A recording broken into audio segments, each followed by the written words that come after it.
Here we go. Opening theme.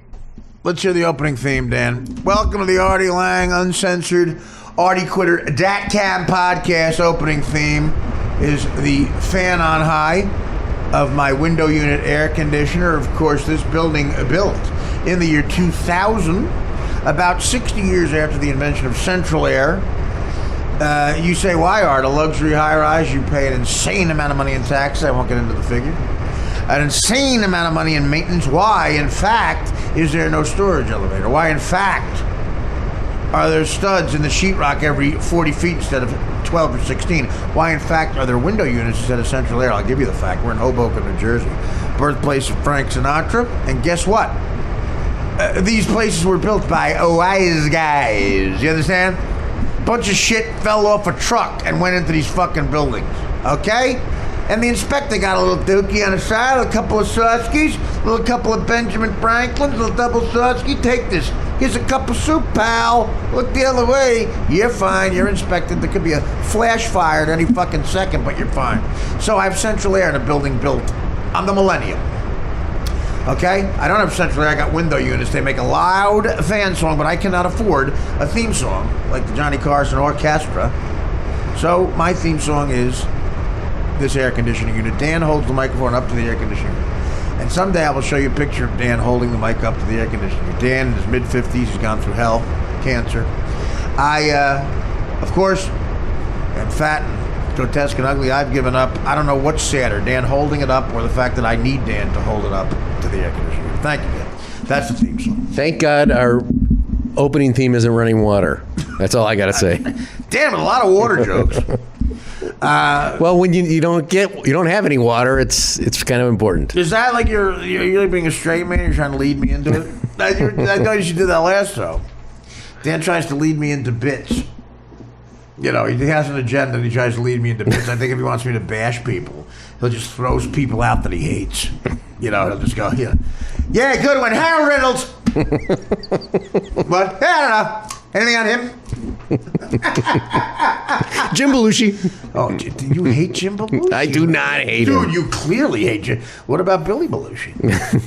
What does Billy Belushi do? You know, any facts on him? Billy Belushi, of course, John Belushi, one of the funniest guys ever. His older brother died at 33 years old with a needle in his arm. Some whore, whatever. We'll say scumbag, in my opinion. Bag of scum, in my opinion. Definitely not a whore. Could have been, I don't know. But I have no evidence that this woman, Kathy Smith, paid for sex, or got paid, to have sex. The evidence pointed towards, and she was convicted for manslaughter, I believe did some time, heavy time. Right, Dan? Kathy Smith did time. Maybe 9 years, maybe 4. For the accidental death, manslaughter, whatever, of one John Belushi, comedic actor, one of my heroes. He was 33 years old, the same age as Jesus when he died. That's right. And Chris Farley. All were 33. Man. All gave a lot to the world. All took a lot from the world. Belushi, in a suite at the Chateau Marmont, they now call the Death Suite. For an extra $400, you can sleep in the Death Suite. Disgusting. I've done it 3 times. Oh, God. There's a in the middle of the Death Suite, there is a picture that used to be, same picture that used to be, I don't know if it's still there. I believe this is it. I could be wrong, but I believe in the Death Suite there's a picture, a copy, that I believe Annie Leibovitz took. She used to do a real cool thing in the late 60s, early to mid 70s. She would hang out at the Whiskey Bar in the Sunset Marquis in West Hollywood. A great fucking hotel. I love the Sunset Marquis, man. Really cool vibe. You know, Robbie Robertson at the bar talking to some hot blonde, shit like that, you know. Some kid who looks like you're going to fuck this chick, and you find out it's like Coppola's nephew. And, you know, well, a cool scene. Cool scene. And at one time, I saw a real funny thing you can only see in L.A. I saw Julian Lennon trying to pick up a girl underneath a picture of John Lennon. Great. The son of John Lennon, Julian, trying to pick up a girl underneath a picture of his father, John Lennon. And at one point do you go, if it's not working, at what point do you go to that well of like, all right, look up. You see that picture?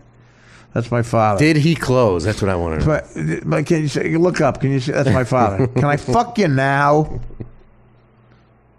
Once again, nothing from Dan. John F. Kennedy Jr., You don't have to be here. You don't have to be here. I mean, you clearly don't want to be here. I don't want to be here either, but I got to do this shit. John F. Kennedy Jr., so special on him today. JFK Jr. God, the fucking broads he fucked. There's a great, great guy that I met through Howard. A guy named Pat. I apologize, Pat. I'm so fried. I believe his last name is Monacchia. Rhode Island kid, great athlete. He owns the gym that Howard goes to.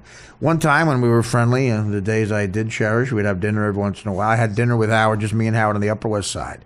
That was a fun time, man. Oh, God, another surreal time. As a guy who, loved Howard and then became a guest on his show at Norman, then a regular on his show. And Howard, nice enough to have, invite me and Dana with him and Beth, a couple of double dates. We had a couple of cocktails every once in a while in his penthouse. And great New Year's Eve party he had once. Me and Beth and Dana ate at the Picasso restaurant. He treated Dana and I to a French meal at Picasso restaurant in Vegas at the Bellagio. Real Picassos on the fucking wall. If you think the odds are for you in craps, that's all I have to say. Real Picassos. Real Picassos on the wall at the Bellagio while you're eating your lamb chop.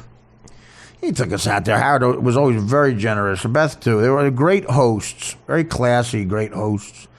When we all went down to Bubba the Love Sponge, who was a new friend of Howard's on Sirius's channels, Howard, embracing Bubba like a family. Bubba got married. I believe the marriage ended in a fiery wreck, but Bubba, we're brothers in arms, man. I love Bubba. Fuck these women, Bubba. Right the hell with them. You got your kid. That's all that matters. These women, you can't trust them. In any event, I love Bubba. Well, whatever. Stuff happens. But we went down to the wedding. Everybody still had the fake face on, so we went down to the wedding. And, out of nowhere, Howard goes, well, I'll get a private jet. I'll take us all down on a jet. Of course, on him and Beth. But I'll tell you where Beth kicked in was an amazing hostess, just a stunning-looking woman, just so nice, and you're talking to her, and, Howard's picking up the check for everybody, and, giving Beth shit. I took advantage of that in a great, great way, and I wasn't pretty. But Beth and Howard together were wonderful hosts, and they always threw a great party. And there's a fun atmosphere for a long time, and we took a private jet that Howard got down to Bubba the Love Sponge's, I'm just saying that, the radio guy, Bubba's wedding down in Tampa. Stayed at, again, Howard got the hotels too. I think Caesar Hotel, unbelievable, palatial fucking hotel. Palatial hotel. In Tampa, outside of Tampa. And it's just gorgeous. And, we had a great time. And, we would be in that lifestyle. You a lot of times you look into the window of the rich, and some people want to shatter that window, and some people want to be in that window. I'm still rebellious to the point where I like, almost like Hunter S. Thompson. I was watching a documentary about great American writers, and the difference between Hunter S. Thompson and F. Scott Fitzgerald. Both grew up poor. Well, blue collar. A blue collar like myself, not poor. We had a fun time. Again, I never wanted for anything in my life as a kid. My father, would climb roofs for a living, got to the 9th grade in school, never saved a dime. When he died, he didn't even have a will. I think the piece of sheetrock in the corner of the garage was mine. My sister did not want it. But just the greatest father ever. Greatest father ever. I didn't know I wasn't rich till I met a rich person. And I found in L.A. when I went out there, then I found that I was really far from rich. Right? I showed my Jersey culture. First time I went to a rich person's house in Bel Air, Quincy Jones, who produced Mad TV, the show was on, had a party. And Quincy laughed at this because Quincy was one of us. Quincy was a guy I could talk to. I could never talk to a rich wasp who grew up with money. I became an asshole. I started talking like the biggest gavone around those people. I'd get very insecure around a rich wasp. Rich Jews, black people, Italians, ethnic people from a neighborhood. I felt like they were family. But those rich Vanderbilt type white bread blue bloods, I became like, immediately I started talking, hey, pass the fucking potatoes. Hey, what are you, huh? Hey. I became Dice. I became every guy on the Jersey Shore, reeking of garlic. And, but, around the neighborhood guys, Quincy was a neighborhood guy who happened to be a musical genius. It's exactly what he was. God bless Quincy Jones. Oh, God, did I love that motherfucker. 2 years I was on Mad TV. I had about 7 conversations with Quincy. 7 of the most fascinating conversations you're ever going to have. There's a lot of new people, young people subscribing. Some of you people might have heard this story, but it bears repeating. It's something you laugh at every time. You new people you like. Quincy Jones, by the way, for anybody under 40, he produced a little album called Thriller. Michael Jackson. And the other ones, Off the Wall. Michael Jackson, the work he got from that alone, he's probably got $4 billion. And, produced Frank Sinatra's album, and what a lot of people call Sinatra's heyday, the late 50s, early 60s, the Rat Pack years. Quincy's at the helm of the orchestra, man. As cool as a motherfucker gets. He knew Miles Davis, Billy Eckstine, just, smooth. And I love the guy. And he had an affection for me, really, really cool. And growing up, I'd watch the great sitcom Sanford & Son starring Red Fox. And I would see music by Quincy Jones, the greatest sitcom theme ever. I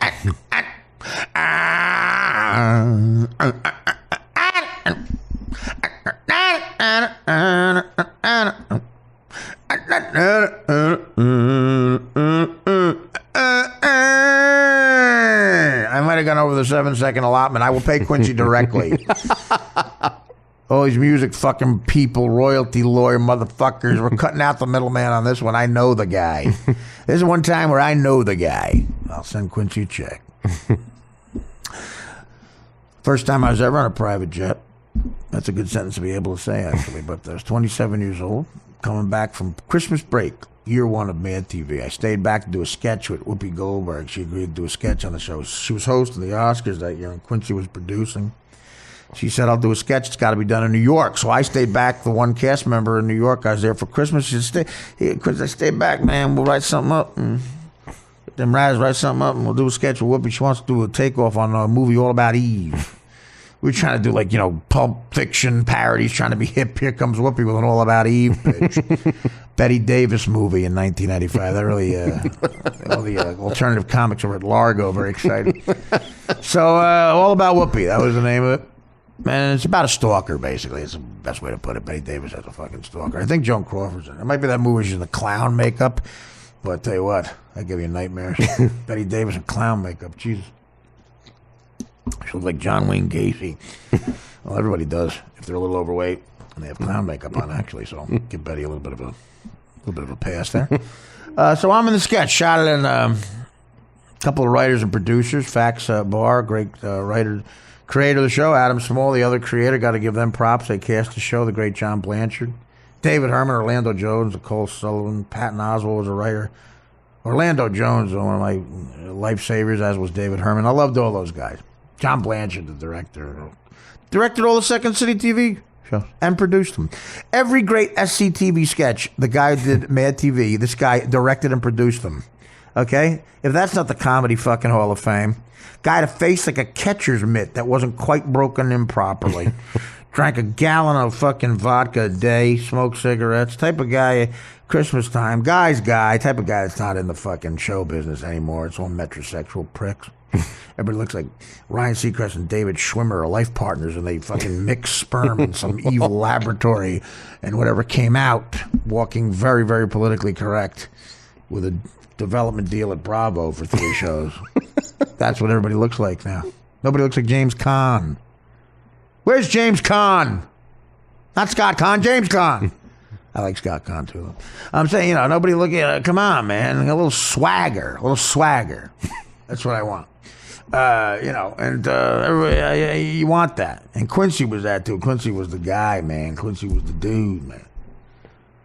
You could call you cat. You get away with calling you cat.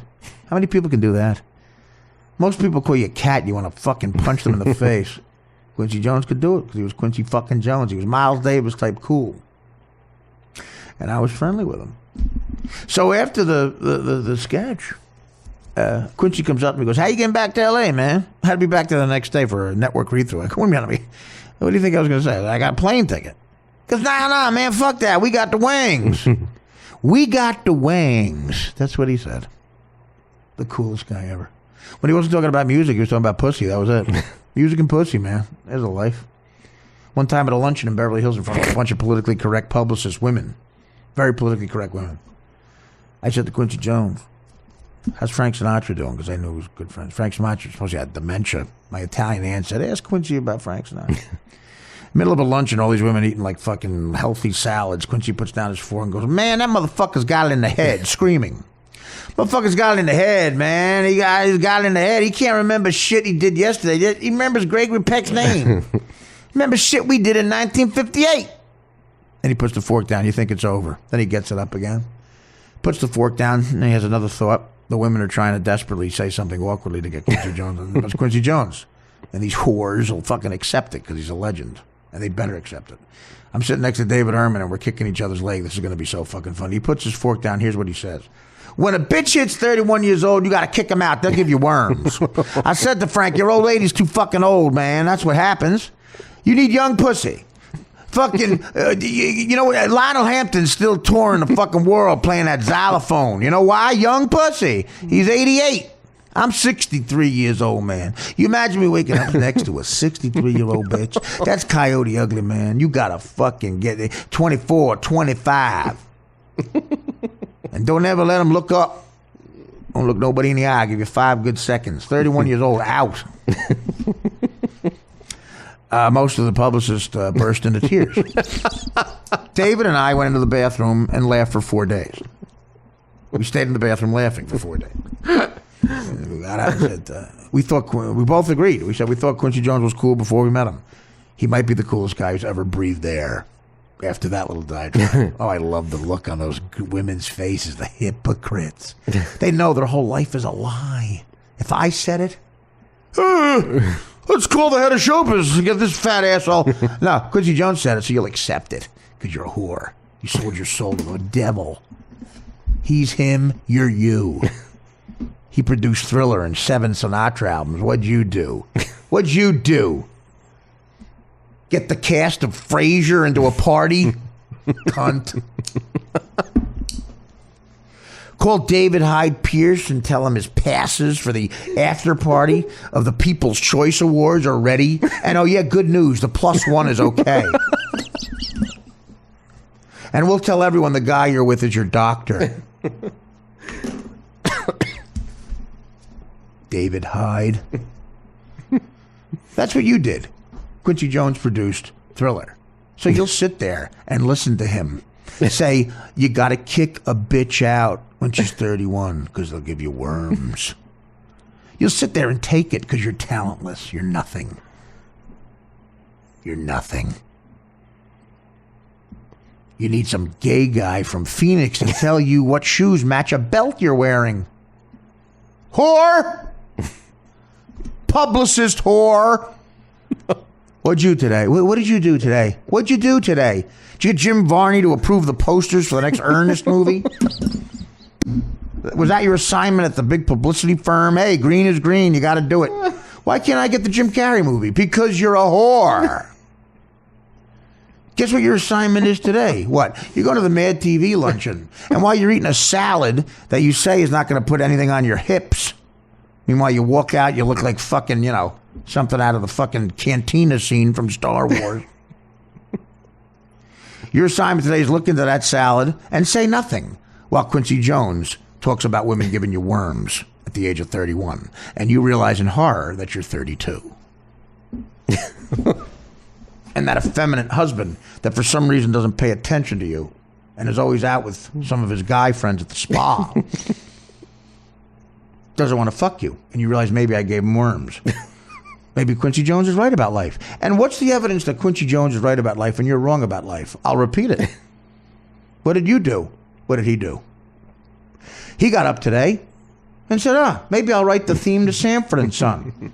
You got up, called the gay guy that tells you what shoes to go with what belt, drove over in your low-level BMW to look fucking hip and rich, told a Mexican to park your car not too far away, walked into a luncheon, put your head down, and listened to me, a 27-year-old former longshoreman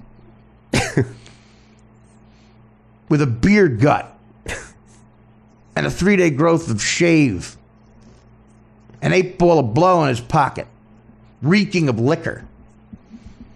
And a music legend discuss bitches who give you worms. That's what you did today.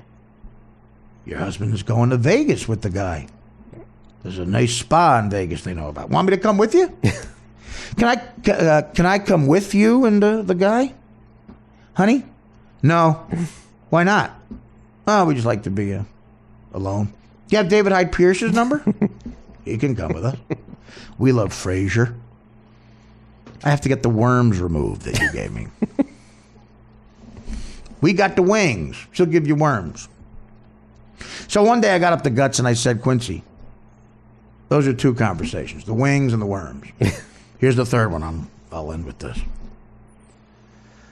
Theme to Sanford & Son, Quince, man. I grew up with that, buddy. What a great song. And it is a great song, by the way. Listen to that fucking song. I don't know what the theme song is to, the new Odd Couple with Matthew Perry. Big Bang Theory, 2 broke girls. I don't know what the theme songs are to those shows. I'm sure they're great.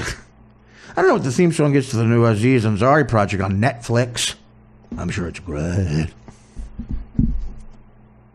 I'm sure it's great. I'm sure it's great. I don't know what Key and Peele's theme song is.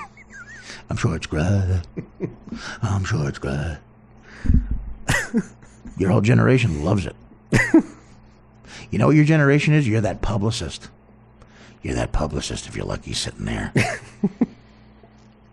Because the new app you were going to invent for 14 years didn't come through. You ever date somebody who's a millennial? That's all they talk about, her app. They give you an idea. They go, how about this? An app that tells you where wallpaper is. What? I got to work on it. An app that tells you where the nearest delicatessen is with gluten-free. Just stop. Stop right there. I'm going to go in the kitchen, do heroin, and stab myself again. This time I'm doing it right. I'm ending my life. I hope I die before Quincy Jones. That's a dark thing. Quincy's like 80 and I'm 48. But I hope I die before Quincy Jones. You know why? Because I never want to hear the sentence from somebody else. Did you hear Quincy Jones died today? I don't want to hear that. I don't want to hear the sentence, did you hear Bruce Springsteen died today? So I hope I die before Bruce Springsteen. Before Bruce Springsteen, I hope I die. I hope I die before Greg Nettles, third baseman for the Yankees in 1978. Because I don't want to hear the sentence ever, did you hear Greg Nettles died today? Just me. Just me. I would love to die well after A-Rod. Because when I hear the sentence, did you hear A-Rod died today? I will stop the man. I will ask a 10-year-old kid who lives next door how to work the tape recorder on my iPhone. I will have him tape the guy saying, did you hear A-Rod died today? I will then play it every day at the same time for 4 straight hours. Every day for the rest of my life, including Sundays and holidays. At about 1 in the afternoon after a hearty lunch, I will play for 4 straight hours on a loop. A tape of whoever told me A-Rod died. Did you hear A-Rod died today? I'll do the same thing with several of the women currently on The View. Joy Behar, Raven Simone. Did you hear Raven Simone died today? Oh. It's like someone playing the Stradivarius. Yeah. Not Whoopi, though. Not Whoopi, because I did a sketch with Whoopi. And I love Whoopi. Anyway, I said to him, Sanford & Son, great song. Great song. What's the story behind that? How'd you write that? Quincy Jones looked up at me and very casually said, by the way, at the time I asked him this, he was holding the hand of a 24-year-old white girl that was maybe a combination of Carmen Electra and Pam Anderson, both in their prime. She was looking down, by the way. Not allowed to look at me. That's a brother. A couple old guineas are good with women like that, too. That's a brother, though, man. A brother knows how to handle these fucking women. Us white guys are such bitches. We just fucking, oh, please come back. Black guys like, you don't look at no one, bitch. Yeah. And if she looks at someone, you know what she does? You know what happens? Snoop told me this. I got kind of friendly with Snoop. If that bitch looks at someone, she gets hit with a sneaker. A Reebok. He has sneakers purposely for hitting women with. Oh, God. He doesn't take his sneakers off. He goes into a duffel bag marked sneakers to hit bitches with. He takes out a sneaker and hits her in the face. Then he puts the sneaker back. Then he tells that story in a meeting with some executives. And he gets a $4 million Pepsi commercial. I can't get the new hot dog campaign. I can't be the new goofy guy with a name tag on as the new hot dog guy for $50,000 at 7-Eleven because I uttered the word fag at Zany's in Chicago 14 years ago. Someone has it on tape. Double standard there. Racism has turned around for you guys. I said fag. Could it be? I said fart. No one knows. That got back to the head of show business. So I can't play the goofy guy who makes the new hot dogs at 7-Eleven for $50,000. Snoop Dogg walks into an executive meeting at Pepsi with his agent, smoking a joint the size of a Goodyear tire with icky, sticky chronic in it, making anyone within a 50-yard radius fail a pee test from contact high, including myself at the Stern Show, long story. And during that, through the cloud of smoke that makes it look like Cheech and Chong just told you there's a new pope, he tells these people in a meeting that when a bitch pisses him off, he hits them with a sneaker in the face. Then he puts the sneaker back in his bag. He shows the executives a bag with sneakers in it. In black Sharpie, clearly in Snoop's handwriting, it says, sneakers to hit bitches with. Then they give him a $4 million Pepsi commercial. It is hard to be black. Black lives do matter in some areas. I agree with you. But for comedians, it's easier to be black. I'd rather be black. When a big movie comes out, it's so easy to write material. Like when Titanic was out. Oh, God, it would have been great to be a black comedian. You know what you have to do? Here's what you have to do to get on the Tonight Show if you're a black comic when the Titanic is number one for the 14th straight week. For the 14th straight week, Titanic's number one. Here's what you have to do as a black comic, and you'll get on the Tonight Show. You get a special from this. Just put black people on the Titanic. That's all you got to do. Now, Brothers was on the Titanic. That shit be different. Fuck the bitches and children. I'm getting on the lifeboat. Emmy. Cut to you racing down the aisle at the Emmy Awards. So I said to Quincy, great song. He looked over while the 24-year-old white girl wept and looked down, knowing that later she'd get a 72-year-old cock for 5 seconds, put her Jordache jeans back on, or whatever the big jeans are, Jimmy Choo shoes, and leave.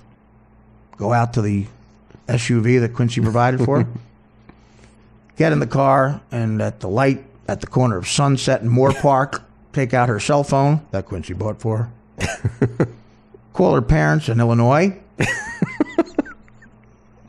crying. Her mother, who was lied to earlier in the day about her day, says, "Oh, did you get the commercial audition you went on?" She goes, "No, Mom, it wasn't a commercial audition." What was it? It was an appointment to blow the guy who produced Thriller after we stopped at the Mad TV rehearsal. Then her mother and her cry for 10 straight minutes.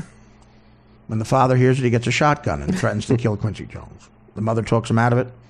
The girl instructs the enormous African-American man who Quincy Jones hired to take her back to some undisclosed location.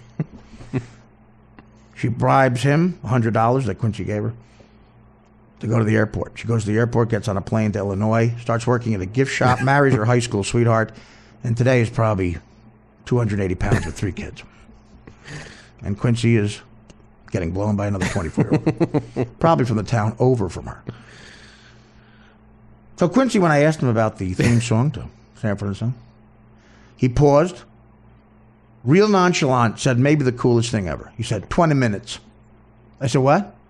Because I wrote that song, took me 20 minutes. I was smoking opium. That's exactly what he said. I said, you wrote the theme song to Sanford and Son in 20 minutes while you were smoking opium? He goes, yeah, here's what happened. Red Fox was my partner, man. He's my boy. He called me up. He said, hey, Quincy. I Yeah. He goes, I'm doing a show about garbage.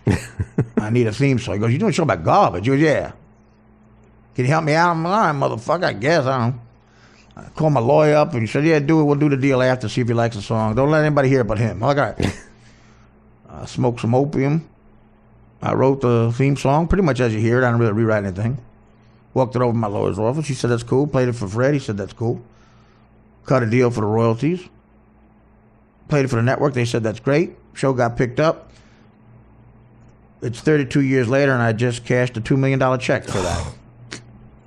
That's royalties for 2000. Oh, man. 1995 royalties. 2000. You can see the 24-year-old white girl's nipples get hard. What will your royalties be on the podcast you did with Gilbert? Oh, God. We're going to wring that out of Caroline's. Gilbert and I, yeah. That was Dan.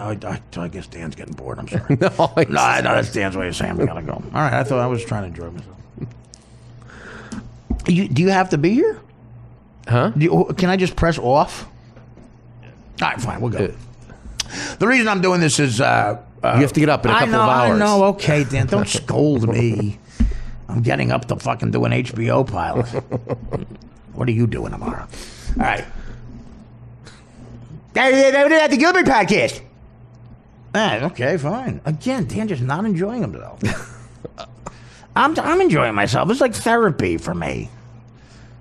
You say you can't let me have that, can you? Because I told Dan it'll take 5 minutes. I'll introduce the podcast I did at Caroline's with Gilbert. And here I am. I'm trying to be therapeutic. Why, fans? Because I love talking to you. I do. I love these fans. The people that subscribe to this podcast, holy shit, think about how loyal you people are. I love you. Even if you steal it, I guess. But the people that are... We love you a little less. The people that are honest, good people, who maybe could steal it. If you know a 9-year-old, you could steal it, they can figure it out. But you don't. You know why? Because you're good people. Because it's the right thing. I'm a fan of Artie's. $7, quarter a day. I'm a fan of his. He might make me not bored one day in the car. Worth it. I'm a winner. I got a decent job. $7 fine. I like Artie. And I love you for thinking that. You're good people. You do the right thing. And, there's several thousand of you, which makes this a business. I love you. It's a little business I have in my kitchen because you fans are so fucking great. I do love you guys. You're like family. You're like family. A couple of you kind of scary, but... Stern Fan Nation comes to mind. I guess Rick from L.A. gets a hold of some bad synthetic weed every once in a while and trolls Judd Apatow telling him every bad thing I did. Rick, what was that about, by the way, Rick? What the fuck? I come back from a shoot. Rick from L.A. At Judd Apatow. This asshole did coke in a pig uniform once? At Judd Apatow. At Judd Apatow. This guy fucked a whore. Charged him $500. Shut up. Who are you helping? I do love you, Rick, because I'm scared of Mexicans. And if Trump builds a wall around you, I will insist on a little door for Artie. Rick named his child after me, Artie. Beautiful kid who I would never let my sister date, or my daughter, even though he's named after me. Anyway, Gilbert and I did a podcast last week. We opened up the New York Comedy Festival at Caroline's Comedy Club. Caroline Hirsch, all the people over there. Lewis, Greg, I love them. I love them. Andrew. Caroline is like family to me. She's been so good to me over the last 21 years playing that club. She gave me Carnegie Hall. Carnegie Hall was Caroline for the New York Comedy Festival. Beacon Theater, Caroline. Sold them both the fuck out. Sold out Carnegie Hall in 2 hours. I played her club 1 million times. I got laid 1 million times from inviting chicks to see me kill at Caroline. Seriously. Oh, God. Carnegie Hall, Town Hall, Avery Fisher Hall. I invited my mother, Metropolitan Opera House in the theater. My mother got to see me perform there in Carnegie Hall because of Caroline's and her people. I love you guys. Town Hall, all these venues I love. So the other day, to open up the festival last Wednesday, November the 11th, Gilbert and I taped a podcast together. Gilbert interviewed me with Frank, and we went back and forth, and we agreed that we'd air it on both of our podcasts on November the 23rd. Well, Gilbert and I, when we get together, we always have fun, and you people seem to like it. Gilbert and I hit a grand slam home run. This was in front of a live audience at Caroline's on a Wednesday night, and we destroyed. It was a great crowd. A lot of you great fans I'm talking about were there, and Gilbert and I were in rare form and mint condition, baby. And we killed. You feel like we forgot how to say no, and we killed. It was great. Probably the best Gilbert and I ever. Really. Unbelievable. Great crowd. So you're going to hear the laughs and everything. Rare thing, New York Comedy Festival at Caroline's on that legendary stage that Gilbert and I have bombed and killed on so many times. And you guys, the great crowd, laughing. We knew we did a good job, but this came out of nowhere. Gilbert and I, not what you'd call critics' darlings. The Village Voice, major newspaper, one of the most respected newspapers, certainly on the East Coast and known by everybody. Legendary paper, The Village Voice in Greenwich Village, was there to review everything. They reviewed every show. We're talking about 600 shows. They had operatives at every show. Of those 600 shows, Village Voice voted Gilbert and I the second best show. Nice. That's so fucking, it's just funny to me. The performers. I mean, if you look at the list, you'll laugh. The people we beat out. Me and Gilbert. And Frank said him at the report. I can't pronounce the last name, but real funny fucking guy, Frank. He was there moderating. Dara Gottfried, I love you. Helped put it together. The great Dan Filato, our respected producers. I'm so proud of it. Gilbert and I killed. And fucking the Village Voice, #2 overall. They said to say, I mean, listen, I'll brag a little bit. To say this show was hilarious is an enormous understatement. It transcended hilarity. Gottfried and Lang's amazing chemistry washed over the crowd with thunderous laughs, and said there's not one 30-second period where there's not enormous laughs. It transcended hilarity. Lang and Gilbert and Lang, whatever, he's older.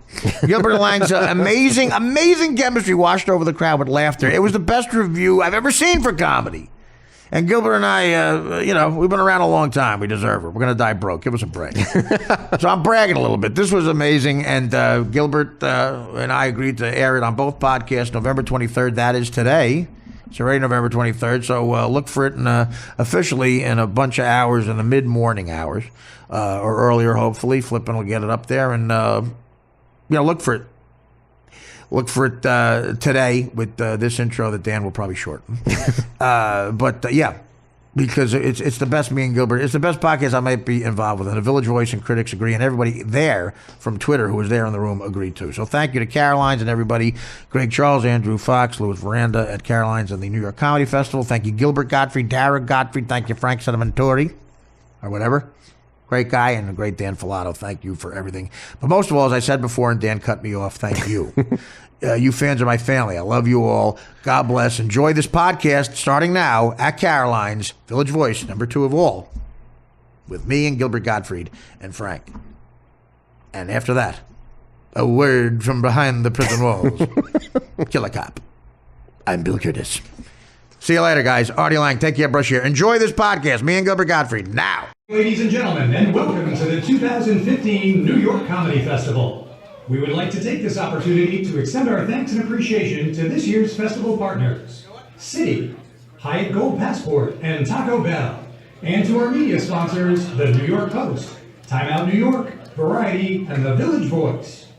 The New York Comedy Festival is produced by Caroline's on Broadway and is presented in association with Comedy Central. If you would like to join the conversation throughout the week of the festival, please be sure to use our hashtag NYCF. At this time, we kindly ask that you silence your cell phones. Tonight's show will begin in just a few minutes.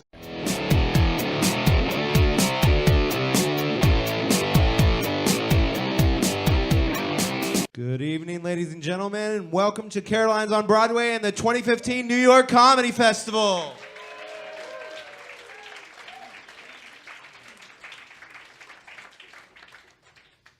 Caroline's on Broadway and the New York Comedy Festival are proud to present a very special live episode of Gilbert Gottfried's amazing, colossal podcast, recently named the best podcast of 2015 by the Village Voice. So please welcome your hosts, Gilbert Gottfried and Frank Santopadre.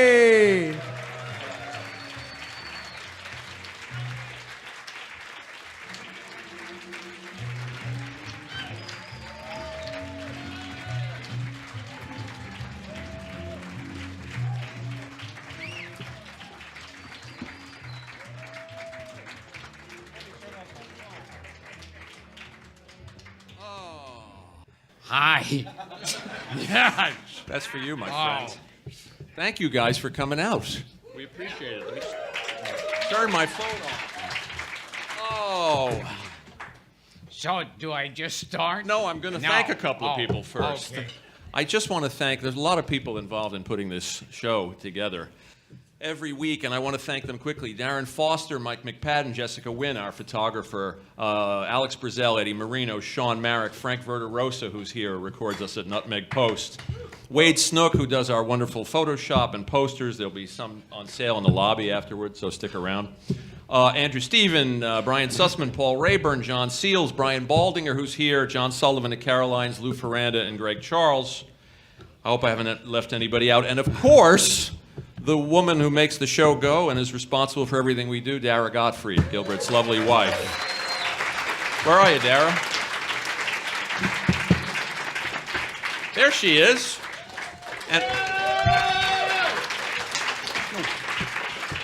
And real quickly, I wanted to point out another very funny man who is here tonight watching the show along the wall there. Stand up. Very funny Robert Wool from Bull Durham. Say hi, Robert.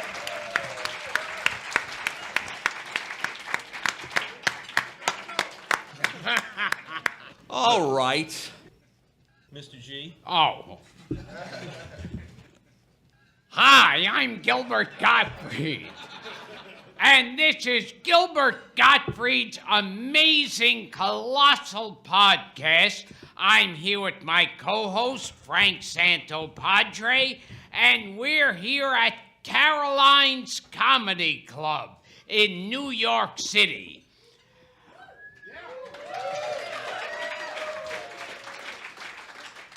And that's on Broadway. And it's in association with the New York Comedy Festival. And our guest this week is back with us for round 2, after recording what was arguably our most popular episode. He's a comic actor, radio and podcast personality, and a New York Times best-selling author. You know him from Mad TV and The Norm Show and movies like Dirty Work and Elf, as well as his own podcast, the Artie Quitter Podcast. Please welcome one of the funniest men in comedy and the recently appointed president of the Tracy Morgan Fan Club,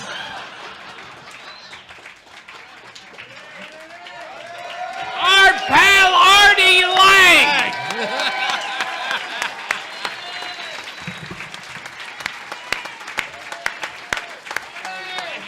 Thank you, Frank.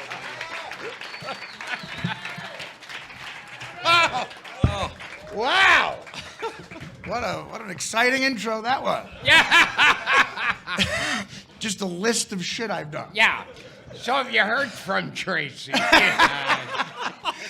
Yeah, he calls my machine once a day. I got Walmart money. I saw Tracy's new house, and I want to say I'm happy for him, but if there's anybody here who drives for Walmart, I'll be on the turnpike.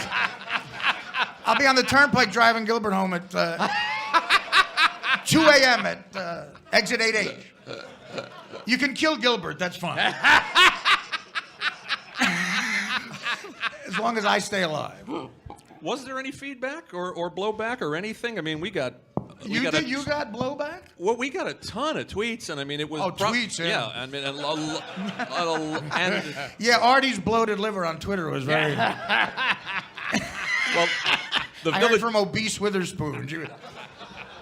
The Village Voice review was pointed out your episode. They highlighted your episode. Well, so listen, come on. Obviously, a mark was made. I've always been a critic darling.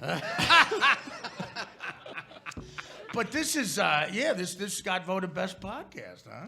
By the Village Voice. Right. That's impressive because every human being has a podcast. Yes. You're We were one thrilled. in 6 billion. But there is a tremendous lack of excitement in the room tonight. You announced this 6 weeks ago. There's like 80 people. What other person in comedy could mention they're going to be at Caroline's 6 weeks earlier and immediately 80 people show up? There's more people in Aziz Ansari's dressing room. Well, we wanted it to be more intimate. Yeah, well, Yeah. me and you work better intimate. Yeah. This is like a clan meeting. Run by a Jew. I'd like to read the minutes from last week. No, I don't know. I mean, the people always ask me, was I kicked out of show business for the Tracy Morgan thing? You have to be in something to be kicked out of it. When young comics ask me now how you get into comedy, I have no idea. I completely forget how I got into comedy. But I know how to get out of it. There's 3 words you just have to say in the right context. And that's comedy's ripcord. You'll be working at a deli on Monday. So it's good to be back here. And thank you for having me. Of Yeah. course. Yeah, of course. Okay. That was Artie Lang, ladies and gentlemen. We didn't say it was going to be a long visit. You know, I should. You're a regular Johnny Carson. Real smooth. That's wild. Oh, that is. No, I should. There usually has to be a Howard story. Oh, yeah. Right. That gets. Okay.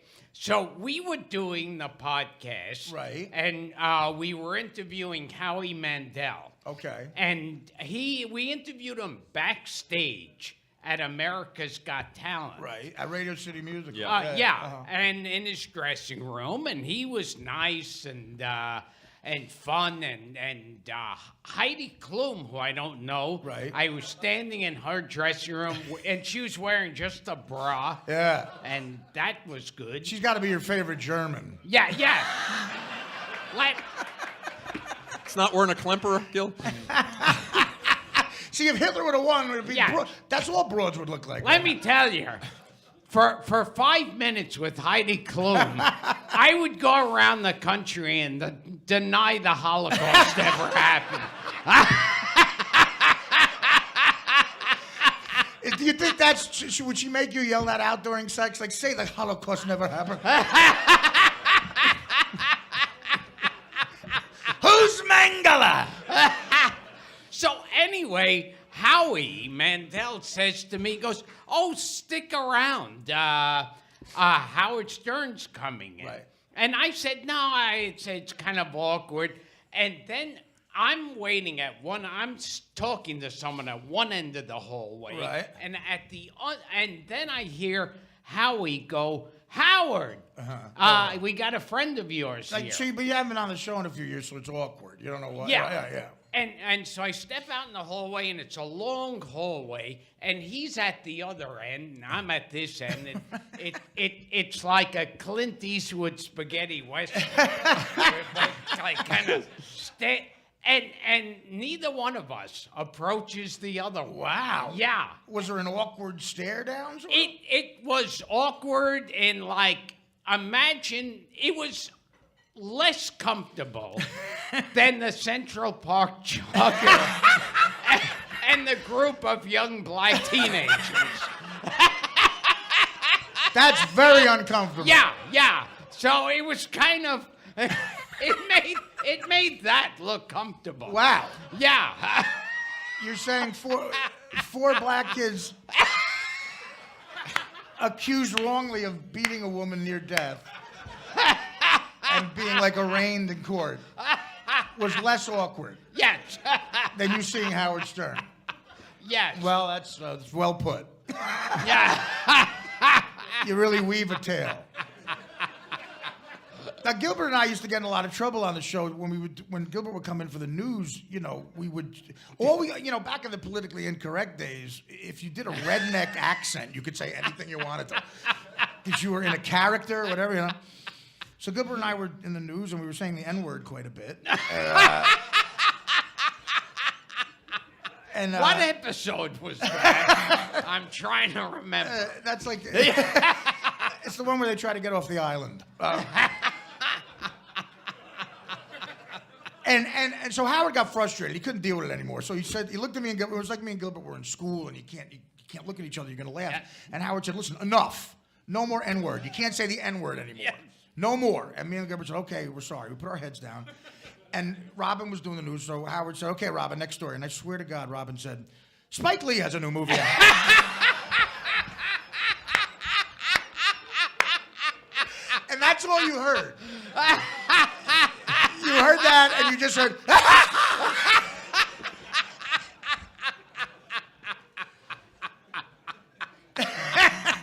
But we were in character.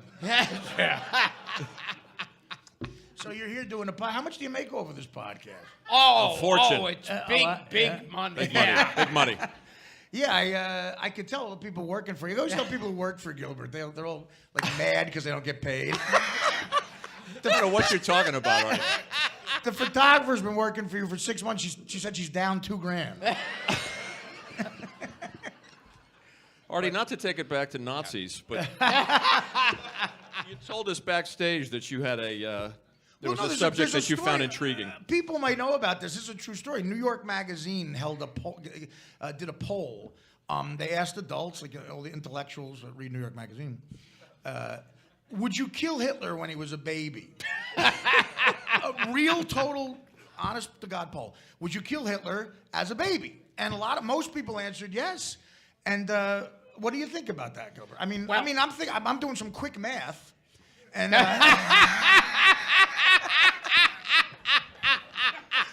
it is killing a baby, which is hard. But Yeah.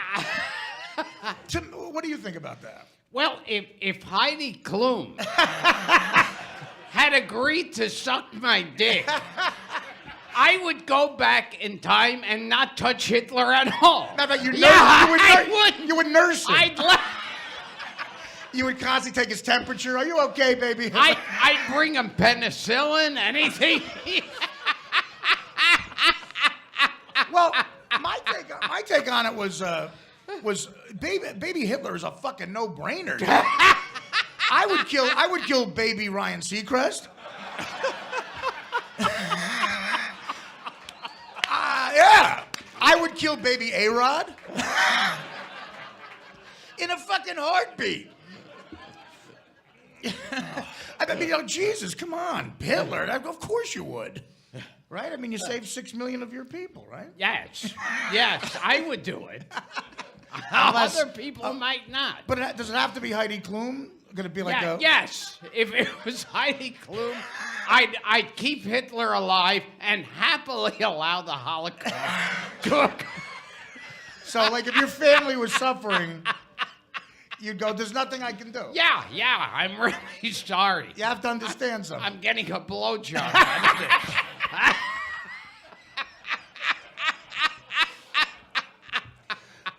Yeah. All right. Well, that's interesting. Oh. That's interesting.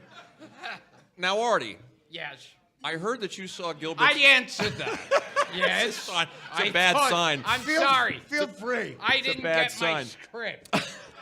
Oh, mine is the blue. Yeah. Okay. I heard you saw Gilbert's act on your 20th birthday when you got him with a fake ID. I did, yeah. I heard on the Howard Stern show Gilbert was going to be at Caroline's. This was by the seaport back then. Yep, the old Caroline. Yeah, like about 19. I was my 20th birthday. Me and a bunch of my friends went to see Gilbert. That had to be 1988, and we laughed. It was fucking amazing, really, really funny. And I work with him all the time now, which is odd. And to this day, when I work with him, I still see that same act. He's doing the same bit. The Ben Gazzara bit. Yeah, it's still funny. Yeah. Gilbert wonders why 20-year-olds boo him. He's making Three's Company reference. I'm making Have Gun Will Travel references. These kids watch, those video games like Grand Theft Auto, and you're talking about John Ritter falling over an ottoman. I heard we had a gig in Anaheim once. This had to be 2004 or 3, and Gilbert. There was like 1,400 kids there, 23-year-old kids. Yes. And Gilbert bombed so fucking bad. And at the end, he had to do a certain amount of time, or else he wouldn't get paid. So to kill that time, you just sang the Jerry Lewis song at the end of the telethon. Oh, yes. You walk alone. Walk alone. You don't walk never alone. walk When you walk through a storm, hold your head up high. He's doing this 24 kids from Southern California screaming, "Fuck you, faggot!"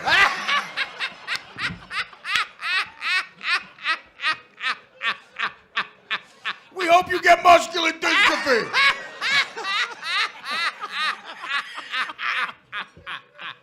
And then he walks off stage like he just did like his HBO special. Yeah. And what I remember is everyone, you and everybody else from the Stern Show were there, Right. like Baba Booey was there. Yeah, and all of them. And when I walked the stage, you know, the audience was booing me. Right. I No, remember. And all of you were up to the wings. Great job. Yeah. Show business is about being phony. Yeah. But that was the trip. You wonder how cheap Gilbert is. That was the trip when we got back home to New York. We were waiting for our bags, and I accidentally hit Gilbert's carry-on bag, and a bunch of creamers came out. A bunch of creamers from the diner came out. Yeah. You never know when you're going to need 1,000 creamers. Can I tell the audience about Lily's science fair experiment? Oh, yes. Is your daughter Lily? Yes. This is Gilbert's lovely daughter, Lily, and I came over to the apartment the other night. We were recording a couple of mini episodes, and Gilbert's lovely wife, Dara, says, Lily's doing a science experiment. We're going to take 35-year-old toothpaste and see if it still has any life. And I said, where are you going to get 35-year-old toothpaste? And then I caught myself. Because he's been collecting it from hotels, from the road. Again, Gilbert has such beautiful kids, and you could tell they've never had a winter coat. I want to get more involved in your kids' life. I want to get them a winter coat. Yeah. God. Going to the neighbor and asking for a cup of toothpaste. Is that true? So you would get toothpaste is on sale. So when it's on sale, I get 'em on you sale. hoard it. Yes. Okay. Yeah. I whore it. Yeah. And you never use a cab. You walk all over the place, right? To save money. Yeah. No. It's for my heart. Well, you're actually the healthiest Jew on the planet. And that's stiff competition. If it's the healthy. Well, no, you are getting a little like your knees are knocking now. Like you look very. Oh, yeah. Yeah. How is your health? Yeah. Oh well, I'll be dead before this podcast is over. I asked Gilbert if he was in Vietnam. You're the only guy who was 4F in your physical from a headshot.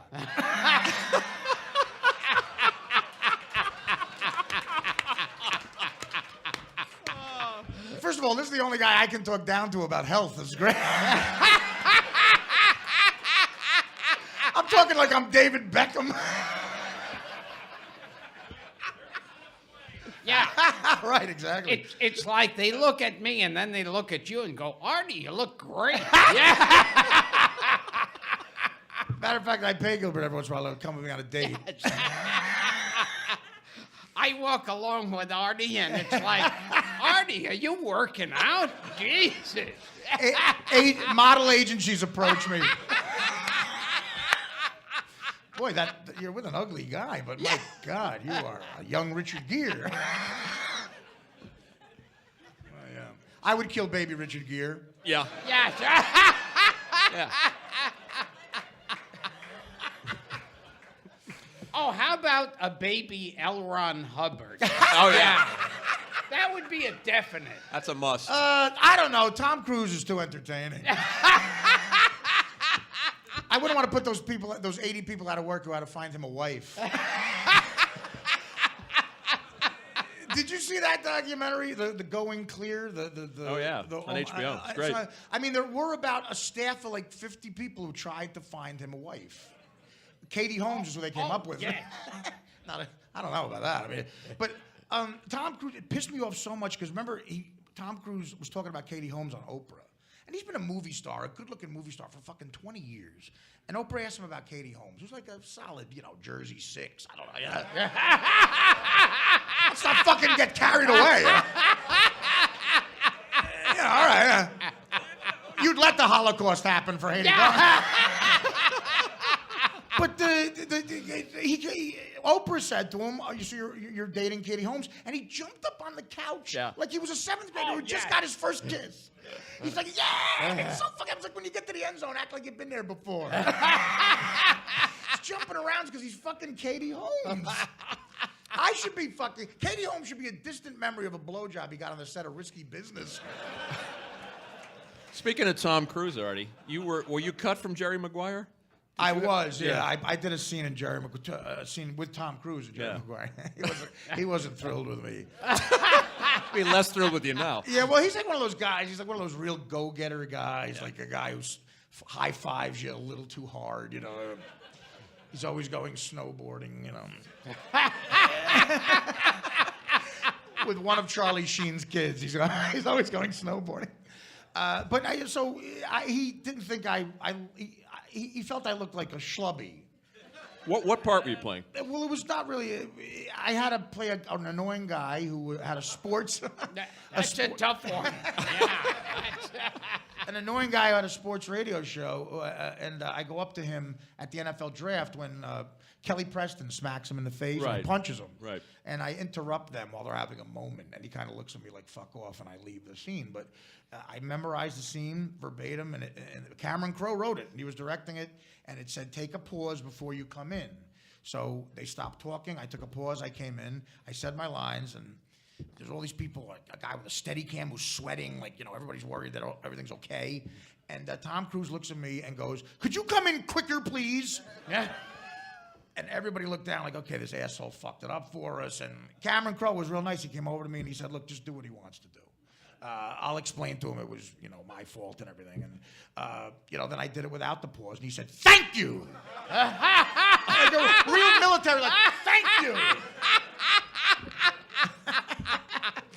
And I realized Kelly Preston is with John Travolta all day and she's working with Tom Cruise. It's like I'm the first straight guy she saw. I was giving off that heterosexual energy she wasn't used to. Is John Travolta coming by the set? No, he's getting a massage for some reason. At the Peninsula Hotel for 8 hours. Now, did you get arrested in the middle of that movie? What? No. No? No. I've been arrested. Yeah. Not in the middle of a movie. No? Oh, you make sure it's not in the middle of a movie. That was in the middle of a... So you're a professional. If you get arrested, but just not in the middle of a film. It was the middle of a TV show. Yeah. During a rehearsal for Mad TV, I got arrested for possession of cocaine. And swinging a cop.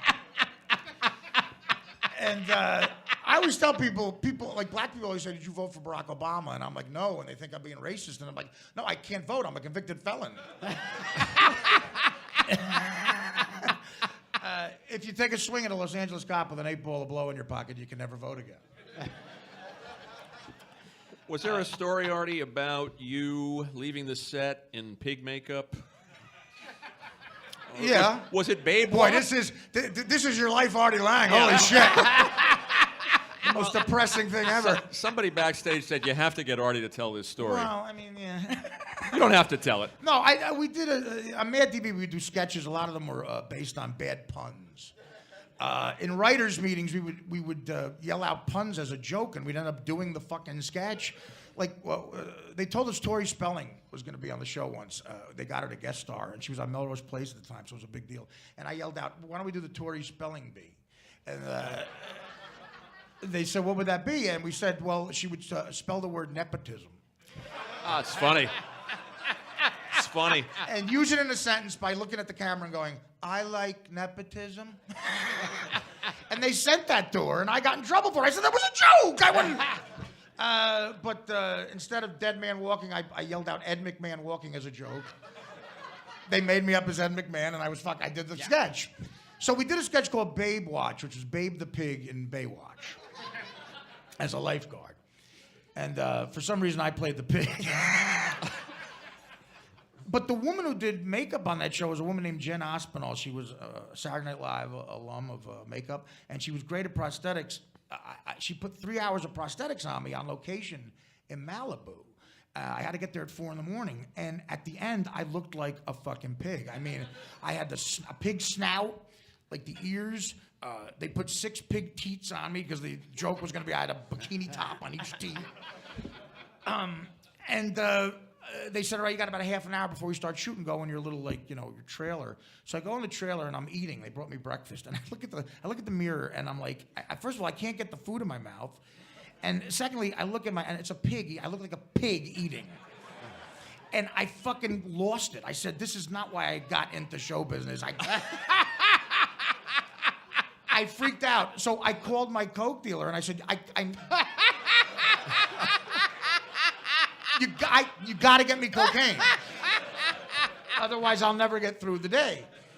So my coke dealer was this guy. I had a contact in New York when I was struggling doing stand-up. And when I got out to L.A., I said, do you have any contacts in L.A.? And, of course, he did. And the guy he's dead now, but he was a Rastafarian guy.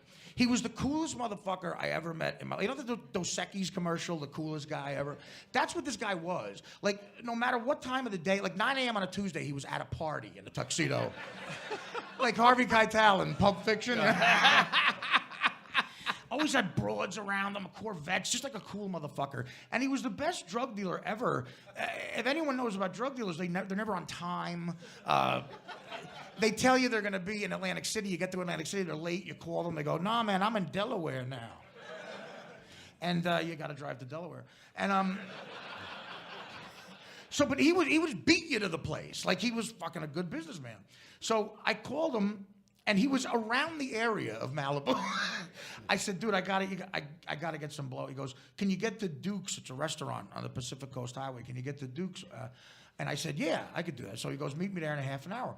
So I run out of my trailer, dressed like a pig, in full pig. I grab my car keys, I bolt to my car, get in my car and drive away like a pig. And the assistant directors, it's their job to make sure that doesn't happen. That's their whole job. So they're yelling at me, Artie, where you going, where you going? I do about 90 miles an hour on the Pacific Coast Highway towards Duke's. Now, I get to Duke's, he's fucking waiting for me there. I said, were you at brunch at Duke's? So I never told him what I did. I was afraid to tell him I was on a TV show. I kept that part, secret. He just knew I always had money on me. And I get out of the car. I approach this guy. Now, realize I forgot what I looked like,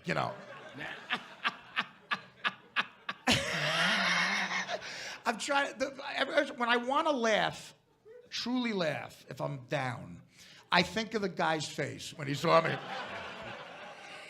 He looked at me, and I'm dressed like a pig. I forget I'm dressed like a pig, and full snout and everything. And he looks at me and goes, damn, man, what kind of shit are you into?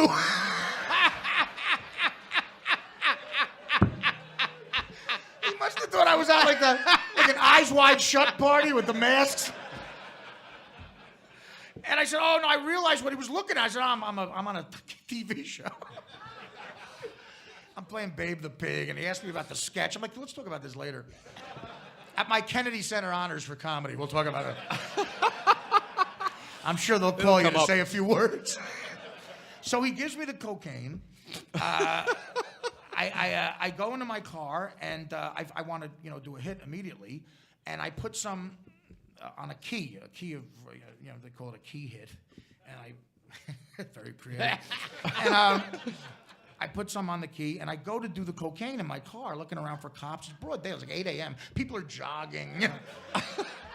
Like hot chicks are jogging with their dogs, I try to get the coke in my ear, in my nose, but I can't get it through the pig nose. I couldn't get the cocaine in the pig nose. And I'm thinking to myself, I got to be the only human being on the planet who's ever had this problem. So I was so desperate, I said, fuck it, I gotta break the nose. 3 hours. 3 hours of prosthetics. I broke through the nose. I hit a couple of them. I felt better. I raced back to the set. I stopped on Topanga Canyon there's always hot chicks around, hiking and shit. And next to me there was a beautiful girl in like a Lamborghini, like looked like Christy Brinkley on vacation. She was smoking. And I looked over at her, and this is what she was looking at me, and this was her face.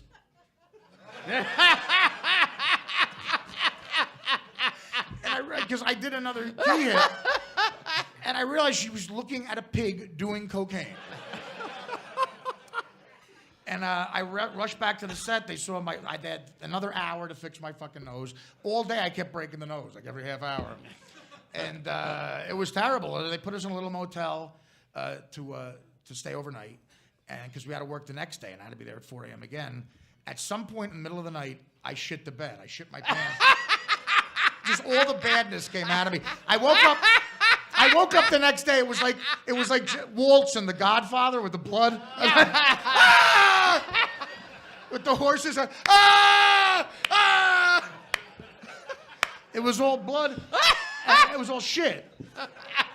I took a boiling hot shower. I had no time to clean it up. I put the bedspread over it and I left. We finished the sketch. On the way home, I realized that the room wasn't in my name. It was in the assistant director's name.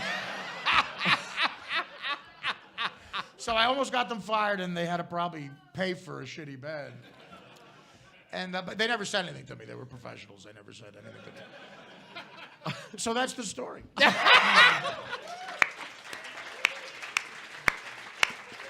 It's worth it. I was saving that for The View. Yeah. I can help you out with that. Well, there's our first Godfather. It's not as good as Joy Behar's pig makeup, but it was good. Oh, wow. Wow. Fuck her. Oh. Well, gather your stuff from the office tomorrow. Frank. Done. Just, yeah. Think about it. If we didn't have these microphones, it'd just be 80 people here. It'll never get out. What, our first Godfather reference, you want to talk about some old movies? Sure, you're a movie guy. Absolutely, yeah. Oh, can you tell first? Uh-oh. This it pales in comparison. I should have closed with the pig. Yeah. You got it. You Tell can't. the story open- about the time you twisted your ankle jogging. Yeah. You can't open with "I was shitting dressed as a pig." But I remember you telling me you were in your apartment with your girlfriend. Right.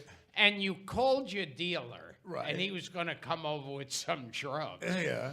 And your girlfriend said to you, we should do something fun. We should go to Hawaii. Right. And you said to her, in a couple of minutes, I'm having Hawaii delivered here.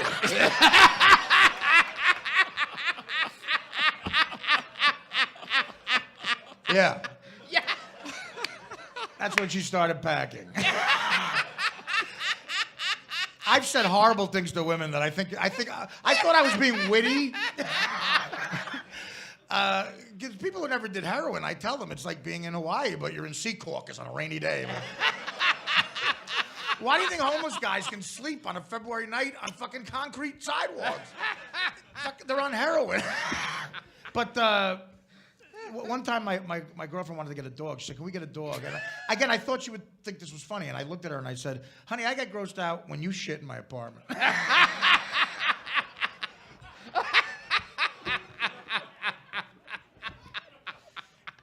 Go ahead, Frank. You got that story out of the way? That's a good one. That's a great impression of me, too. Close your eyes. It's like I'm... When you do a podcast, what you want to do is have a microphone in front of you. Because that records it better if the microphone is by your mouth. If it's behind you, then it sounds muffled. And you want to get a lot of listeners. If you get hardly any listeners, they consider that a failure. Well, you took the microphone advice, but not the... Work on that second thing. What do you guys want to talk about? You want to talk... We're just trying to get a little bit on What theme. what movies are you We're gonna gonna talk about some stuff from the 70s. The last time you were on, we talked about Godfather. We talked about how you sure. were obsessed with The Odd Couple and The Honeymooners, and we were all Well, over the, yeah, we were all over the that's place. all I watched as a kid. I mean, again, I think Gilbert has a similar experience of. If I didn't watch The Odd Couple and Honeymooners when I was discover them in the first grade, I could have gone to medical school. The space I took up in my brain. Yeah, me too. And we just lost Al Molinaro, Murray the Cop. I know. I saw Murray died died a couple of weeks ago. I hate when people think of him as from Happy Days and not The Odd Couple. Yeah, that was in all the obits. Happy Days. Yeah. No one mentioned in The any Odd of- Couple. Yeah. Yeah, it was all Happy Days. There That's was fucking not depressing. One mention of No, him it as is. Murray the Cop. It's depressing as hell. People are known for the shit that they do, not the good stuff. Well, like when Rod Steiger died, Right. and I mean here, like My applause. Who knows who Rod Steiger is? Oh, good. All right. So Great actor. here he's done, on the waterfront, The Heat of the Night, Pawnbroker. The Pawnbroker, Right, right.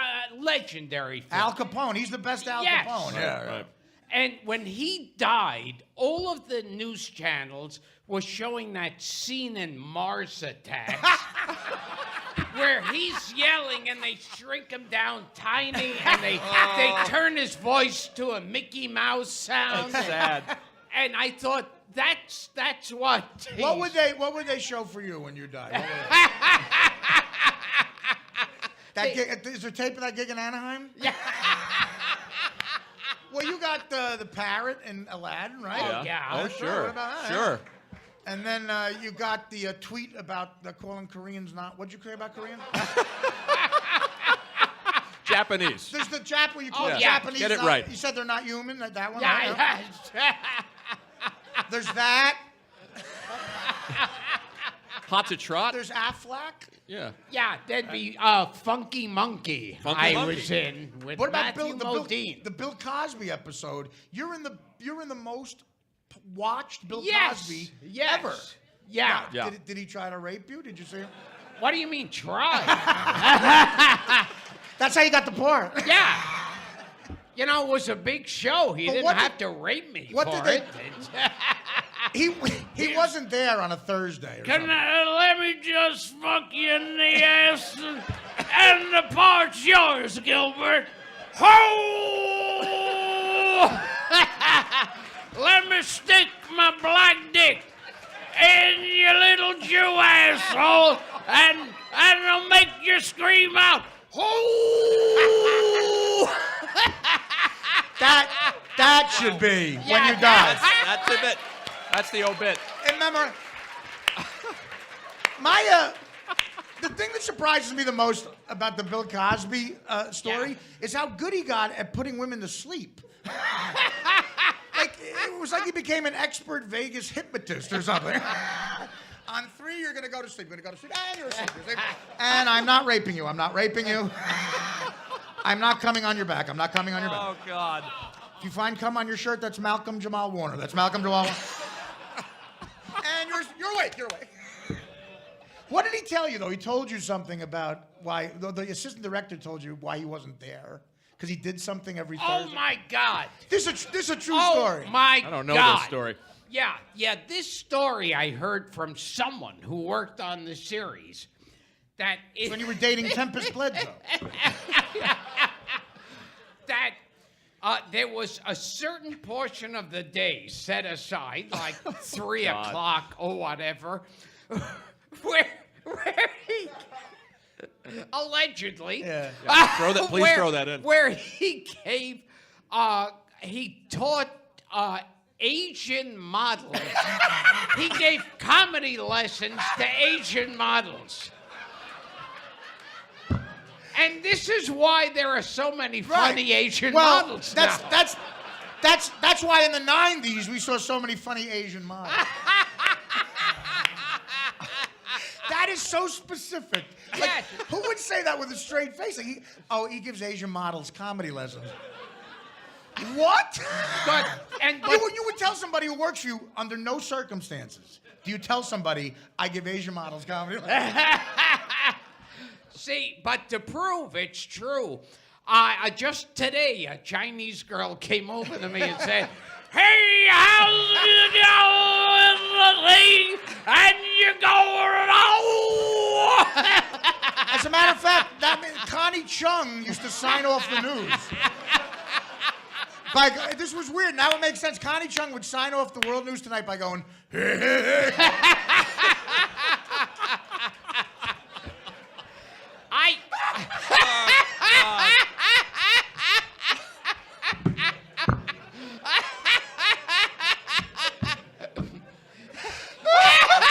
Once again.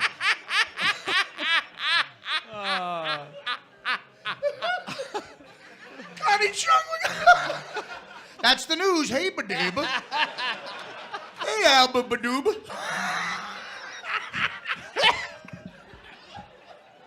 She put a hat on like Rudy. With the eye holes. Oh, yeah, the eye holes hat. Last night, I was fucking Lucy Liu.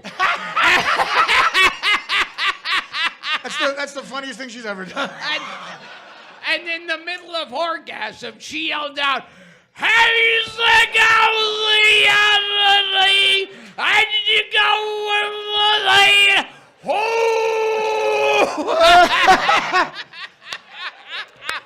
No, the local newswoman, Katie Tung. I used to fuck her, and when she orgasmed, she would yell out, "Jello bread pudding."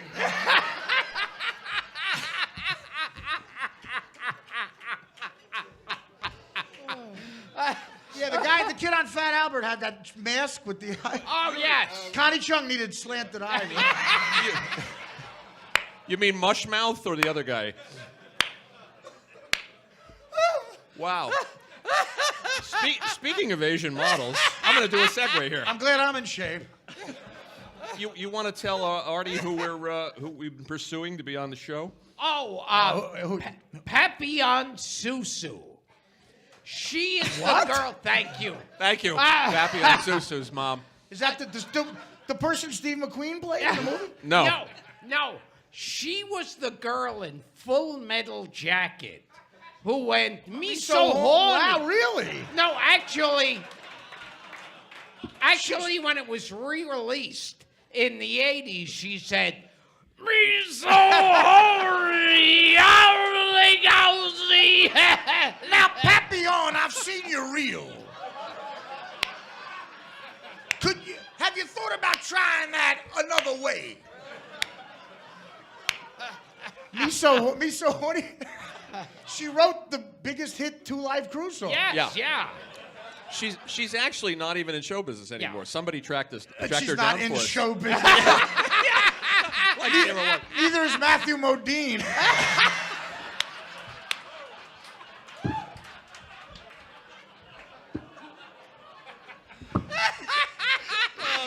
Frank just seriously said, she's actually not in show business anymore. Well, she's a foot doctor living in London. Kid you not. Yeah, because we called her, and she said, Did she- I'm a foot doctor, and I'm taking the feet, and I'm looking at the toes. You got a fungal infection on your toes. Oh, boy. By any chance, are you so horny? I'm so horny I could go. Me so horny. Oh, that's fucking funny. You want to talk about some 70s mom movies? I feel like young people don't remember 70s movies anymore. They already forgot them. You know, our show is, it's all that kind of arcane shit and old movies. A kid will come, it's flattering, but a kid will come up to me and say, my favorite movie of all time is Dirty Work. I go, you really should rent The Sting. Gilbert is not a fan of The Sting. Not a fan. Not a fan of The Sting. I didn't do it for me. Why? Yeah. Yeah. Sorry. Yeah. Sorry. So honestly, it's one of my favorite. The five of you in the audience can leave. Yes. Did you like The Sting too? Yeah. Oh, yes, with Gleason. Jackie Gleason and Mac Davis. Right. Oliver Reed. And That's right. Terry Garr. Right. It's a classic.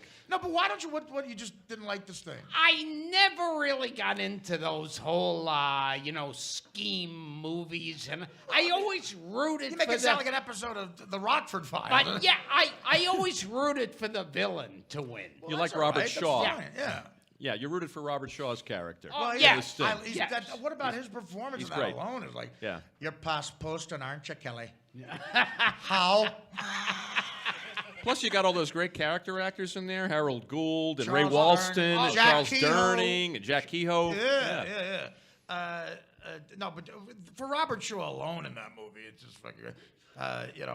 You see that guy, Floyd? Take a good look at that face, Floyd. Because if he ever finds out I could be taken by one lousy grifter, I'd have to kill him and everyone else looking in a muscle on my Chicago operation. Pretty good. You follow? Have them taken care of. We got to discourage this sort of thing. Nothing fancy. You follow? Give me the books. No, I do. I enjoy that movie a lot. Well, okay. What? There's no like con movies you like. You don't like any like what do you say when you see a scheme movie? You mean a crime movie? What do you mean by a scheme movie? What about House of Games? That's a good con movie. The David House Mamet of Games. movie. House of Games. That's a I good like. I one. never saw. Who's That's in good. that? Joe Yeah, Mantegna. it's a David Mamet. Oh yeah. Yeah. I like Yeah. David Mamet a lot. Yeah, but how old is that movie? 80s. House of Cards. It's about your career. Yeah. House of Games. Oh, no, House of Cards. I'm sorry. That's with I think Sarah Michelle Gellar's in that. I told you that story about what my uncle told me about the show Buffy the Vampire Slayer. Oh, right? yeah. Did I ever tell you that? No, The I don't last know. 5 years of his life, he's an old Italian guy. It's the funniest thing I think a human being has ever said. Some of you might have heard me do it because I did it in my stand-up, but it's worth telling Gilbert here on the big podcast.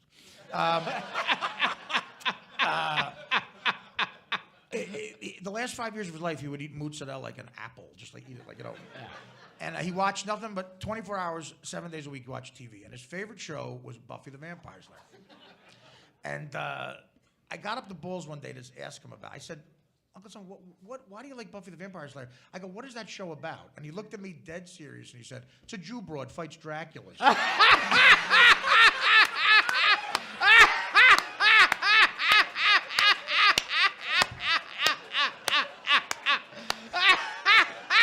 Hilarious. I said, you should write the synopsis and TV guide. Jew broad fights Dracula. But I thought of the research. You got to watch the end to see her name, Sarah Michelle Gellar. Yeah. I figured it's a Jewish name. And he said plural Draculas, plural. It sounds like one of those William Bodine one-shot yes. Jew Broad fights Dracula. Oh, yeah. I laughed for. That's the only thing I've ever had a quote for my personal life. I didn't have to change. For my stand-up, I said it as is, and I got to laugh. It was like ready. It was show ready. Yeah. But I like the 7-Ups. Remember that? Yeah. On my card. Right, yeah. You're like, well, that's how could you Yeah. not like this thing? Yeah. To me, it's the best script maybe ever written too. Yeah. Yeah. Didn't do it for. Oh, and I absolutely hate any of the Ocean's 11 No, movies. I do too. Horrible. The Sinatra ones you could laugh at because they're goofing on everybody. Yeah. You could tell, like Sinatra just yelling at the director. You could probably Yeah. see it. But yeah, the other ones are like, who needs to see those guys get laid in Vegas? You yeah. know? But so you've been in all the Problem Child movies. Is that why you? So you think are they better than the Sting? You think? Yes. even Problem Child 3, which no one saw. Have you turned down any Problem Child? No. I haven't turned down anything. Are you the only Yeah. actor? Are you the only actor, even the Problem Child, that turned it down? Yeah, they got a different Yeah, problem child. 3. Problem Child 3 was made for television. Didn't have the kid. Yeah. Didn't have John Ritter. Just you. Didn't have just me. And Yeah. weren't you in the animated version too? Oh, the Problem yes. Child? Yeah. Yes. Oh, God, that was horrible. It was one of those cartoons that looked like a flip book has better animation. So what do you get paid for, like, the TV version? Do you give away your salary? Do you talk about money? Yeah, yes. Well, You're very tight with money. yes. Yeah. Me? Well, what are you worth? You've saved every dime. Yeah. Have you fully spent your first check from SNL in 1980? I haven't fully spent my check from Chuckles in Long Island. You know? I remember that place, Mineola, Long Island. yeah. So- Oh, Yeah. yes. Oh, my God. Long gone. Yeah, that's gone. Oh, you guys from Mineola? All right. Yeah, Wow. Jericho Turnpike. Yeah, that place didn't have too many dirtbags in the audience, man. That place was classic for drunk Met fans. Yeah, if you were bombing, you just had to say Wally Backman, and you got to find out. What about some of these, Artie? Charlie Varick, Friends of Eddie Coyle. Some other crime films from the 70s. Yeah, Friends of With Eddie Robert Coyle. Mitchum. What else? Robert Mitchum and Peter Boyle. Yeah. And Stephen Keats. Yeah, and I Alex think, Rocco. is in that. Yeah. Yeah. That's a TV film. No, it's a No, feature. no, I It's a never feature. saw the Friends of Eddie Coyle. Oh, You gotta very see it. good. You got to see Oh, it. yeah? Yeah, it takes place in like New England. Yeah, it's very good. Point Blank, which we talked about on the show with Lee Marvin. You ever see Prime Cut with Lee Marvin and Gene Yes, Hackman? I've seen that. Not in a long time. That's a though. great one. My God. I just remember Lee Marvin as a kid. The first thing I remember about Lee Marvin was some woman was suing him. Oh, Michelle Triola. yeah, yes. Michelle. Yeah. Trio. And The I remember, palimony Right. case. That's right. Yeah. One of the first, like, remember Dan Aykroyd used to do Jane, You Ignorant Slut? Yeah. Yeah. That was one of the first subjects of the Jane, You Ignorant Slut. They were talking about Lee Marvin. Jane, You Ignorant Slut. He called Michelle Triola a rapacious swamp sow. And dried up slunk meat. But that was like the first big divorce. Like, Yeah. she took Yeah, him it for was a lot of money. First palimony case. Yeah. And I heard a story that Roger Ebert Right. was once sent to interview Lee Marvin at his pool, and Lee Marvin's there in a bathrobe and a bottle of scotch and a cigarette, and they have their little dog bouncing around there, and his wife, who had been out of town, just is coming back with her suitcase, and she says hello to everybody. And then she sees the dog has something in its mouth. Right. And she goes, "Oh, what's that in your mouth?" And she takes it, and it's a pair of women's underwear. Wow. And she goes, "These aren't mine." And Lee Marvin looks down at the dog and goes, "Bad dog." Oh, that's great. That's when guys were so much cooler. They were so much cooler back then. That's like a Sinatra. One of my favorite Sinatra stories. He was golfing with his manager, and his personal appearance agent called him up and gave the manager an offer for Sinatra. They're on the golf course, and it was like $75,000 to go sing for like an hour at some place in Arizona. And the manager said, "Can you want to do this on Sunday?" He goes, "How much?" And the guy yells back to Sinatra, $75,000. And Sinatra says, "Tell him I got that on me." That's great. So you're saying it's not enough? I heard. Speaking Bad dog. That's great, isn't it? I heard you talking about Frank Sinatra and Angie Dickinson on one of Artie's episodes. Well, I remember. Was that the one with the driver? Yeah. I once had this woman pick me up at the airport. Right. And we got into a conversation, and she claimed to be the love child of Frank Sinatra and Angie Dickinson. Really? Yeah. Okay. And so she's driving you, so Yeah. so stuff's so not going obvious- well. Yeah. She didn't get any of the policewoman Yeah, money. yeah, nothing from Strangers in the Night. I remember one of the first shows. What was the movie where Angie Dickinson? She's like about 45, but she's in the shower. And she's Dressed to Kill. She's washing her pussy. Yeah, Dressed to Kill. Yeah, De I Palma. remember seeing that, and I've always held a woman up to those standards for washing pussy. She really pays a lot of attention to her. The first U.S. president was washing pussy. Yeah, this is an educational show.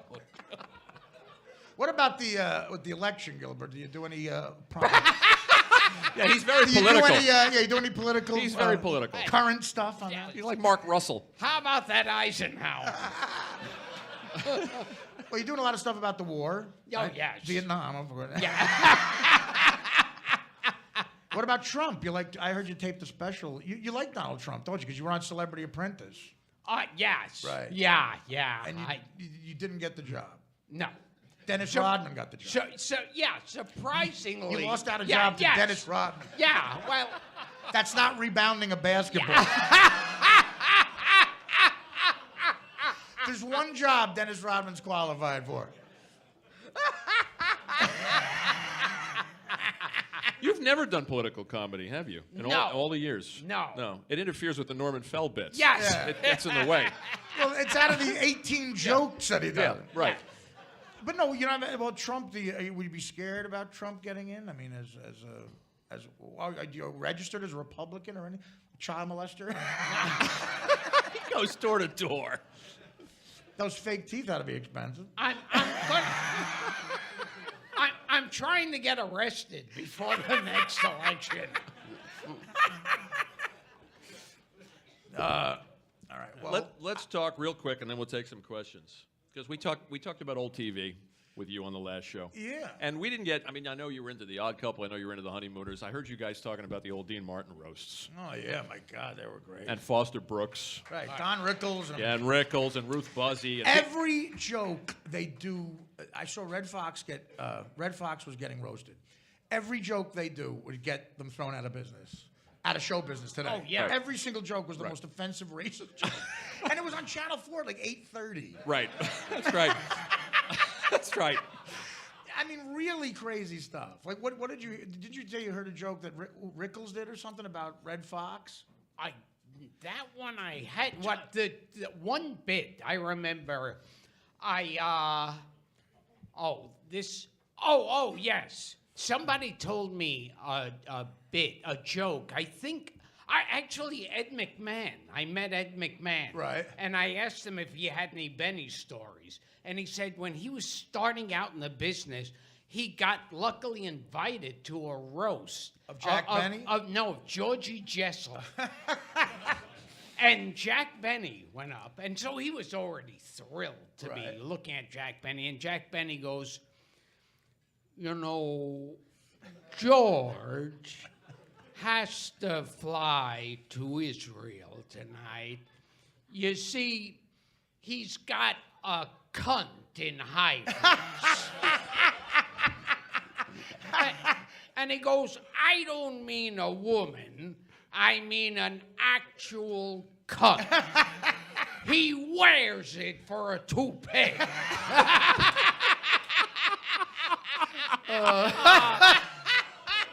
Anybody under 80 years old can beat the traffic at this one. You know what? Johnny Carson said this about Red Fox. He said, it's good to be roasting Red Fox because his ancestors came up with the idea of roasting people.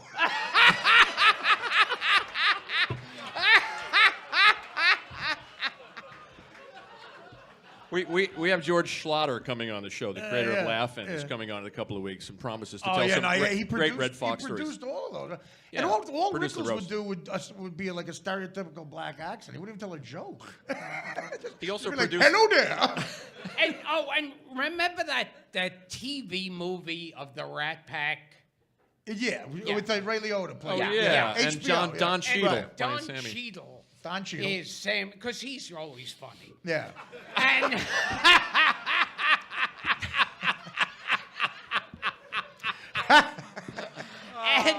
and they've got parts in there where it's like you see Dean Martin and Frank Sinatra do like a black joke. Right. And now it's not, because it's a current film. Right. They zoom in for a close-up of Don Cheadle with tears in his eyes, looking downward, like so hurt by this. Yeah. And I'm thinking Sammy Davis was rich and getting loads of pussy. Yeah. He didn't mind the black Of joke. course not. Yeah.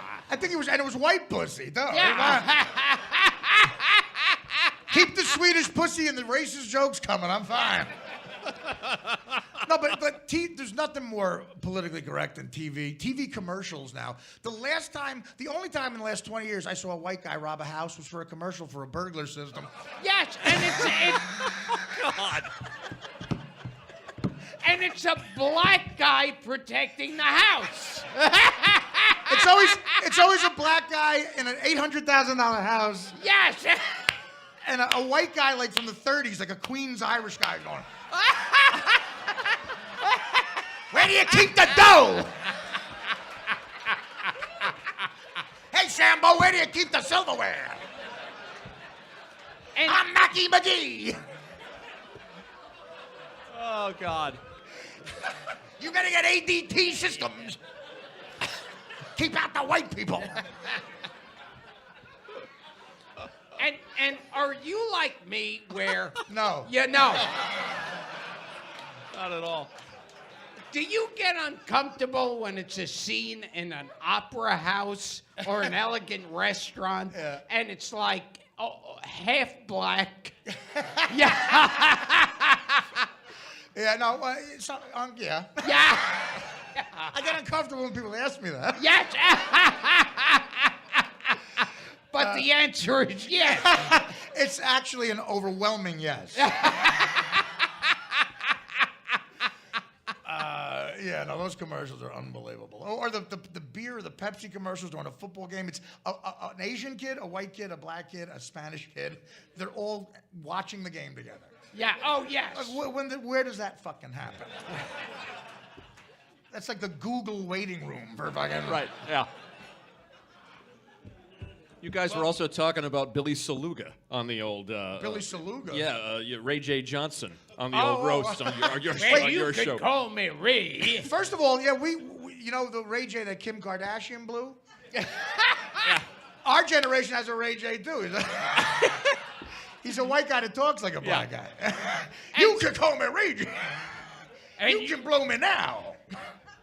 Yeah, Ray J was on like the old the roast. Red Fox stuff. Yeah. He built a lifetime career of like going out in kind of a zoot suit and a big hat. You guys and a remember cigar. Billy Saluga? can Ray call J. me Ray. Johnson? Well, you could call me Ray, or you could call me Jay, but you don't have to call me Johnson. That's the guy. And he built a career Right. on that. Absolutely. It was like Father Guido.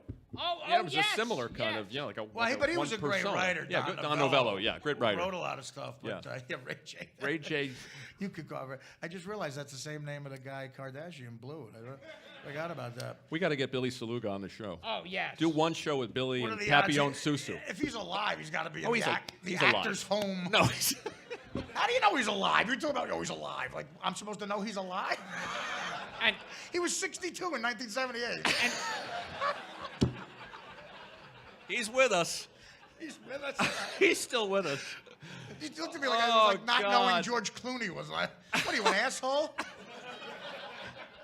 I just met a Korean girl in a massage parlor, and as she was jerking me off, she said, you could call me Ray, or you could call me Jay, but you don't have to call me Johnson.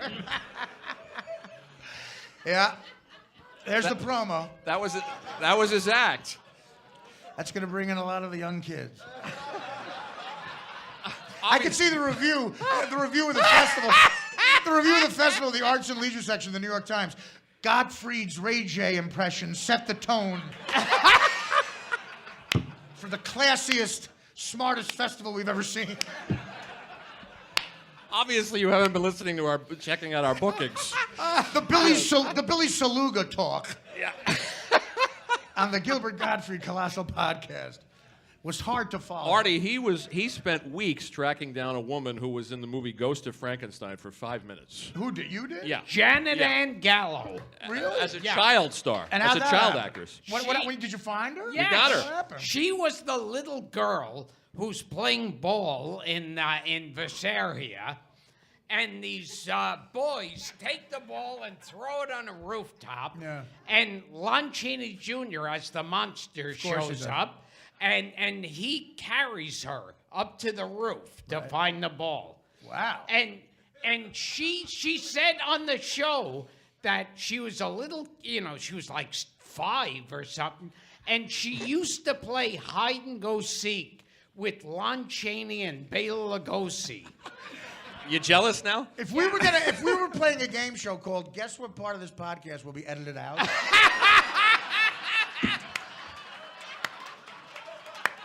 I'd have to go, it's gotta be the Lon Chaney, Bela Lugosi anecdote. Oh, God. You're right. We're gonna edit that out, Art. All right, let's take some questions from these people. Anybody about anything? Gentlemen, right there.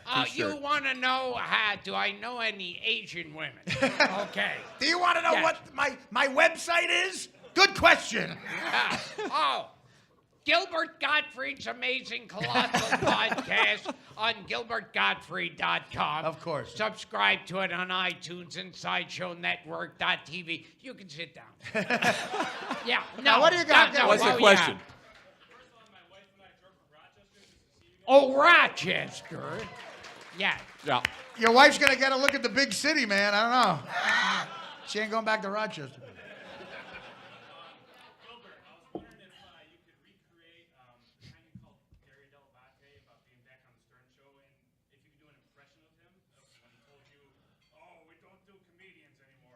Let me just repeat it so the mic picks it up. You want him to do an impression of Gary Delabate when You recently called him. Yeah. Thanks for giving a question we need a half-hour setup for, sir. We'll just show a 2-hour documentary on the lead up to your question. Yeah. Yeah, because we asked. So my wife called him and asked, is Gilbert banned You haven't been from on the the show in 4 years. Yeah, What? so maybe I was a little suspicious. and he goes, oh, no, nothing like that. Nothing like that. We just don't use comedians on the show. We don't put comedians on the show. We don't, and I'm thinking, oh, that's an entertaining show. Well, 'cause that morning, Chelsea Handler was on. Oh, yes. Yeah. But then I realized that probably means they don't consider her a comedian.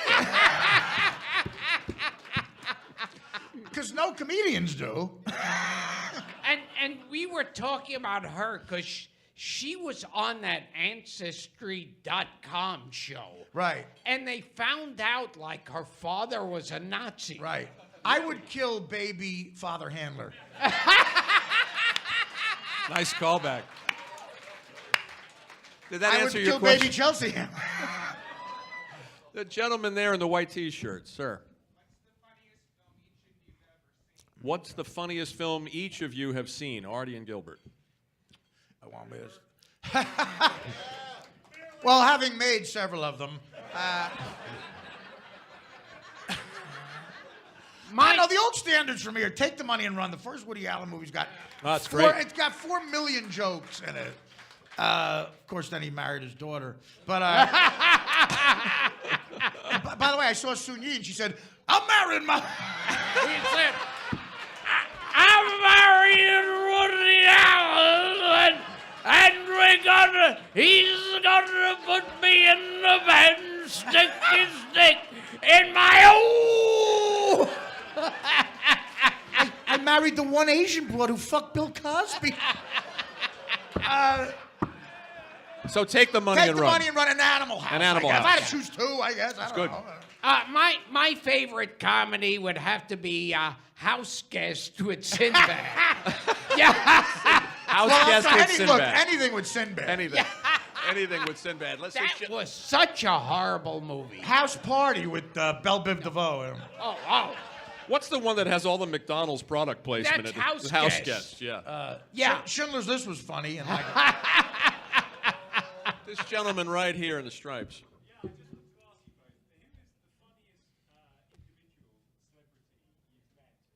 Who was the funniest individual celebrity you've both met? Gil, you can go first. the funny. Go ahead. The funniest individual. What do you mean, Individual like funny celebrity. to laugh at or with? Like we think he's funny. You mean comedic, someone who makes them laugh. Okay, go ahead, Gilbert. Who is that? let's see. Paul Reiser. Yeah. Yakov Smirnoff. Because I'll never forget. You don't get your own theater in Branson, Missouri without being funny.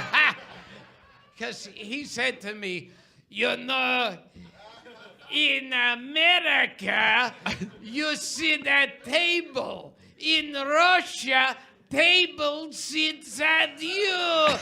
What a country! I got a modern day Yakov joke. Oh, okay, let's hear it. In America, your men afraid of gluten. In Russia, we afraid of Putin.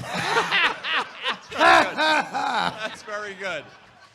I don't know. Well, Gilbert's mine. You got to be mine. You're one of the funniest guys I've ever met. Yeah. Thank you. That part's staying in the show. Oh, wait, celebrity. He said celebrity. The funniest line of the show was said by an audience member. This gentleman right here. My question's for Artie Lang. I'm considering losing weight. How do I do it? You're considering losing weight. How do you do it, Artie? There's a chick that could help you. My trainer, she's a girl, Crystal Meth. Let's do two more quick ones. From other gentleman standing up there. He wants to ask about Artie's union upbringing, and Artie, what does Jersey mean to you? What Jersey means to me? Well, Jersey's the only town where. I'm sorry. Well, no, I'm from a town, Union. Here's the kind of town Union, New Jersey is. Union is the kind of town dogs walk around afraid they're going to step in human shit. No, it's. My father gets a bad rap, but he was the greatest father ever, and he gave me so much great advice, like how to steal a snowblower. He was, in 1981 I failed typing, and he was a real visionary. Now everything's based on typing. In 1981 I told him I failed typing, and while he was unloading the sheetrock from his van, he said, "Don't worry, typing is for fags." That's why I've yet to send an email. Let's get two more quick ones. I want to get one from a woman. But we don't have too many women that listen to the show. This lady down right in front. Politics? Oh. Is this where you come for political humor? You think you're at the Daily Show with Trevor Noah? I like my political humor given to me by an underwear model. What's the question?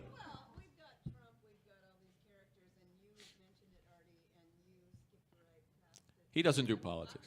Well, no, I think Trump is a comedian. Of course, I want him to win.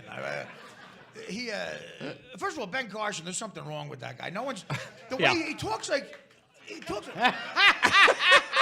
Yeah. He looks like he just ate ice cream that was too cold. Or like did a line of like pharmaceutical grade cocaine. Like, I think ISIS. It looks like he did a line of coke off of cold ice cream. But Trump to me is fascinating because he says he doesn't drink, but he always sounds drunk. I'll build a wall around Mexico. When that chick from Fox News challenged him, he said, "Your pussy's bleeding." But yeah, so I would vote for Trump as a comedian, sure. But again, I'm a felon. Anybody have a question about the podcast or about somebody? Yeah. This gentleman here. Well, I don't think Artie necessarily knows the story of Cesar Romero and the Oranges. Cesar Romero and the Oranges? Okay. Gilbert will tell it. Cesar Romero was the Joker on the Batman Correct. TV show, right? Correct. And You dynamic dimwits. I didn't want this show to go by without a mention of Cesar Romero. So, this guy's a plant. Well, this is when a lot of people say to the show, "Bye." Yeah. Cesar Romero, and picture him in the Joker makeup. How else do we picture him? He was gay, even though he was a Latin lover on screen. and he would gather like these boy toys. Allegedly. And allegedly, and then He's not going to sue, Frank. Don't worry. They'd circle him, and he'd pull down his pants and underwear, Right. and these boy toys of his would throw orange wedges at his ass.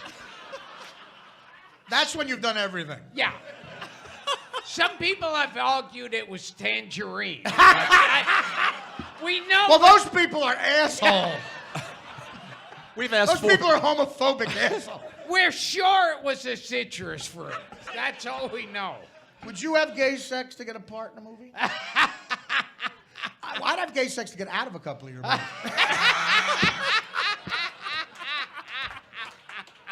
We gotta go. They're doing a live girl code Oh, here. I don't think we can top that. Thank you guys for coming out. Thanks for being here.